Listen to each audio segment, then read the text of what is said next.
ಯಾವ 5 ಲಕ್ಷ ಇದು ಯಾಂತದ ಭಾರತ್ ಜೋಡೋ ಮಾಡಿರೋ ಯುವಕರನ್ನೇನೋ ಸಂಘಟನೆ ಮಾಡೋದಕ್ಕೆ ಅದೇಂತ ಪಂಚಾಯತಿ ಮಾಡ್ತಲ್ಲ 6,000 ಸಂಘಗಳು ಮಾಡೋದು, 4,000 ಇಲ್ಲಿ ಮಾಡೋದು ಅವ್ರಿಗೆ 10 ಲಕ್ಷ ಒಂದೊಂದು ಸಂಖ್ಯೆ 1,000 ಕೋಟಿ. ಯಾರಪ್ಪನ ಮನೆ ಏನ್ರಿ? ಯಾರಪ್ಪನ ಮನೆ ಇದು ಭಾರತ್ ಜೋಡೋ? ಯಾರವರು? ಇವತ್ತು ಈ ರೌಡಿಸಮ್ನ ಬೆಳೆಸಲಿಕ್ಕೆ ಇವರು ಭಾರತ್ ಜೋಡೋ ಹೆಸರಿನಲ್ಲಿ ಯುವಕರನ್ನ ಸಂಘಟನೆ ಮಾಡ್ತೀವಿ, ಅವರಿಗೆ ದೊಡ್ಡ ಮಟ್ಟದಲ್ಲಿ ಏನೊಂದು ಜ್ಞಾನ ಮೂಡಿಸ್ಕೊಡ್ತೀವಿ ಆ ಸಂಘದ ಮುಖಾಂತರ ಅಂತ ಹೇಳಿರೋದು. ಅವರು ಜ್ಞಾನ ತುಂಬತಕ್ಕೂ ಅಲ್ಲ, ಉದ್ಯೋಗ ಕೊಡೋದಕ್ಕೂ ಅಲ್ಲ.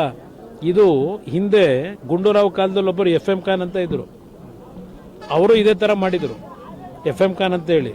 ಆ ಸಂಸ್ಕೃತಿಯನ್ನು ಈ ರಾಜ್ಯದಲ್ಲಿ ಪುನಃ ತರ್ತಕ್ಕಂಥದ್ದಕ್ಕೆ ಭಾರತ್ ಜೋಡೋ ಹೆಸರಿನಲ್ಲಿ 1,000 ಕೋಟಿ ನಾಡಿನ ಜನತೆಯ ಬೆವರು ಸುರಿಸಿರ್ತಕ್ಕಂಥ ತೆರಿಗೆ ಹಣ, ಅದನ್ನು ಇವತ್ತು ಸಂಘಗಳ ರಚನೆ ಮಾಡ್ತೀನಿ ಅಂತೇಳಿ ಯಾವನ್ರಿ DC ಗಳಿಗೆ ಹೇಳಿ ಅವರ ಮುಖಾಂತರ ಸಂಘ ರಚನೆ ಮಾಡ್ತಾರಂತೆ, ಅವರ ಮುತುವರ್ಜಿಲಿ.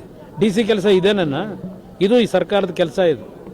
ಅದರಿಂದ ಅಲ್ಲೆಲ್ಲೋ ಯಾವುದೋ ಇಸ್ಪೀಟ್ ಆಡೋಕ್ಕೋ ಮತ್ತೊಂದಕ್ಕೋ ಎನ್ಕರೇಜ್ ಮಾಡ್ಕೊಳ್ಳಿಕ್ಕೆ ಇವತ್ತೇನು ಹೊರಟಿದ್ದಾರೆ ಗೊತ್ತಿದೆ. ಬೆಂಗಳೂರು ನಗರದಲ್ಲಿ 68 ಜಾಗದಲ್ಲಿ ಈಗ ಇಸ್ಪೀಟ್ ಕೇಂದ್ರಗಳು ನಡೀತಾವೆ, ಕೇಳೋರಿಲ್ಲ ಇವತ್ತು. ಆ ರೀತಿ ಹೊರಟಿದ್ದಾರೆ. ಈಗ ಯಾರು ನಡೆಸ್ತಾ ಇದ್ದಾರೆ ಅನ್ನೋದು ಗೊತ್ತಿದೆ. ಇಂಥದಕ್ಕೆ ಎನ್ಕರೇಜ್ ಮಾಡಲಿಕ್ಕೆ ಆ ಸಂಘ ಕಟ್ತಾ ಇದ್ದೀರಾ?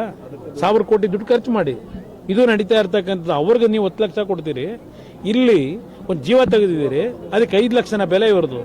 ಒಂದು ಜೀವ ದುಡ್ಡು ಕಟ್ಟಲಿಕ್ಕಾಗಲ್ಲ, ದುಡ್ಡಿನ ಮುಖಾಂತರ ಹೇಳಲಿಕ್ಕಾಗೋದಿಲ್ಲ. ಅವರು ಬಡತನದಲ್ಲಿರ್ತಕ್ಕಂಥ ಕುಟುಂಬಗಳು, ಅದಕ್ಕೆ ಕನಿಷ್ಠ ಒಂದು 50 ಲಕ್ಷ ರೂಪಾಯಿ ಆದರೂ ಕೊಡಬೇಕು ಅನ್ನೋದು ನನ್ನ ಅಭಿಪ್ರಾಯ.